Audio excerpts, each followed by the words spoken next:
And so you have shared a post that I mentioned right before we started recording that I wanted to touch on a little bit because it's come up here with founders in the community more recently, which is the kind of a transition from a product or service into more of a marketplace. So could you kind of walk us through that and what some of the main considerations are when doing so? Sure.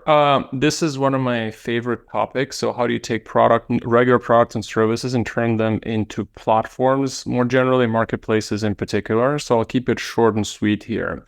So if you're thinking just like the marketplace founder, so marketplace perspective, we all know marketplaces are hard to start, right? If you're trying to start from day one as a marketplace, you got to get buyers and sellers. There's chicken and egg problems. There's lots of issues.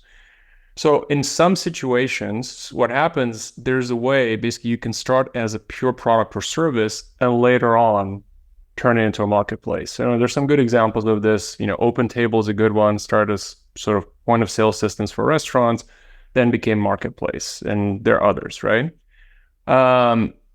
I think so. What's interesting there is like, I'm not sure that all the companies that have done this were deliberate about it. So maybe initially I just want to be SaaS or POS for sellers. It's like, oh, like now we have an opportunity to become a marketplace. Why not? Right.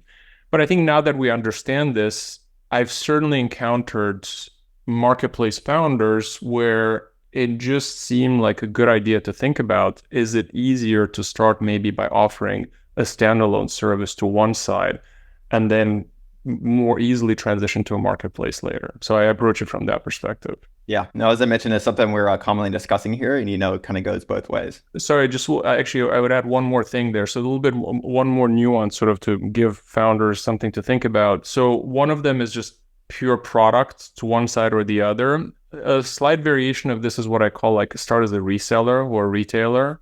So think of like Amazon in the early days. There's no marketplace. They're buying and reselling stuff, right? So like instead of saying, hey, buyers and sellers of books or other services, come and join my marketplace, which again, is an inherent chicken and egg problem, it's an easier conversation, at least, to sidestep the chicken and egg problem by just going and buying the books and selling them in your name. So that's another way to do it. Uber initially, right? I mean, they basically hire drivers. You hire the drivers, you pay them, you guarantee a certain amount per hour.